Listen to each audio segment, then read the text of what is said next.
করবেন ওই নিয়ম আল্লাহ কোরআনে দিয়েছেন যে এইভাবে করো। ওয়াযকুর রাব্বাকা ফি নাফসিকা তাবাররুআ ওয়া খিফাতা ওয়া দুনাল জাহরি মিনাল কাওলি ইলা আখিরি আয়াত। সূরা আরাফ 9 নম্বর পারা 15 নম্বর পৃষ্ঠা 13 নম্বর লাইনের 104 নম্বর আয়াত আছে। প্রথম অংশে পাবেন তাফসীরে ইবনে কাসির। আল্লাহ পাক বলেন আমাকে ডাকবা মনে মনে। কিভাবে? 1 নাম্বার পদ্ধতি এটা মনে মনে, 2 নম্বরে আবেগ জড়িত কণ্ঠে, কান্না জড়িত কণ্ঠে, 3 নম্বরে গোপনে গোপনে, 4 নম্বরে আওয়াজ বাদ দিয়ে। এই 4টা শব্দ বুঝেছেন কিনা বলেন? আল্লাহকে ডাকার পদ্ধতি আল্লাহ নিজে শেখালেন। উযকুরুল্লাহ, তোমরা জিকির করো আল্লাহর, কামা আল্লামাকুম, যেমন ভাবে আল্লাহ তোমাদের শিখিয়েছেন। তা আল্লাহ শিখিয়েছেন কয় পদ্ধতি?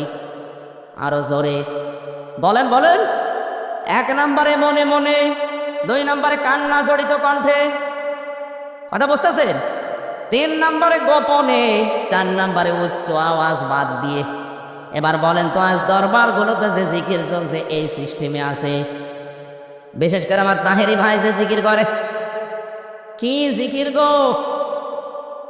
জিকিরের তালে তালে নাচতেছে, অনেকে ওর সাথেও নাচে। আর এত জোরে জোরে কেন? কি দরকার আপনাকে?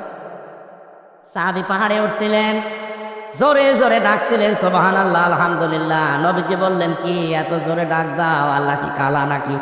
আল্লাহকে শুনতে পাবে না? আমি কিন্তু ফরজ নিয়মটা বললাম, এখন যদি কারো গায়ে লাগে এই হাদিস তাহলে বাদ দিয়ে দেখ। আপনি জিকির করবেন কয়টা শব্দ দিয়ে, কয়টা নিয়মে, এর বাইরে ইসলাম নেই। যদি কেউ বাইরে কোনো কিছু বানায় সেটা বেদাত। এর বাইরে যদি কোনো কিছু দিয়ে বলে যে এটাও জিকির, হু হু এটাও, আপনি নবীজির জীবনে দেখাতে পারবেন যে এভাবে নবী জিকির করেছে? নবীর চাইতে আপনি ইসলাম বেশি বোঝেন? আশা করছে আপনি অন্যদিকে যাবেন না। বেদাত যারা আবিষ্কার করে তাদের সালাম দেওয়া নিষেধ। এত কঠিন কথা, কোনো নামাজ পড়ে না এরকম মানুষকে সালাম দেওয়া যায় না? যায়। রোজা রাখে না, সালাম দেওয়া যায় না? অথচ বেদাত যারা করে তাদেরকে সালাম দেওয়া পর্যন্ত নিষেধ। কত রাগ নবীজির তাদের উপরে। অথচ বাংলাদেশ, ভারত আর পাকিস্তানে সবচাইতে বেশি বেদাত চলে। আসল ইসলাম নেই, নকল ইসলাম ভরে গেছে। একটাই কারণ, আমরা কোরআনের কথা শুনি না। এখানে যারা বসে আছে, সামনে রমজান মাস, এটা রমজানের কোরআন নাজিলের মাস, আর একদিন মাত্র আছে মাঝে। কত মানুষ এখানে বসে আছে, কোরআনে কারিম পড়া তো দূরের কথা, কোনোদিন ছুঁয়েও দেখে না যে এটা আল্লাহর কি চিঠি আল্লাহ পাঠিয়েছে। না, হচ্ছে না ভাই। আপনাদের একটা অপশন দিলাম আজকে, রমজান মাসের 30 দিনই শুধু আরবি কানা, আমি বাংলা পর্যন্ত শেষ করব। এই সিদ্ধান্ত নিয়ে আপনি সময় বের করেন।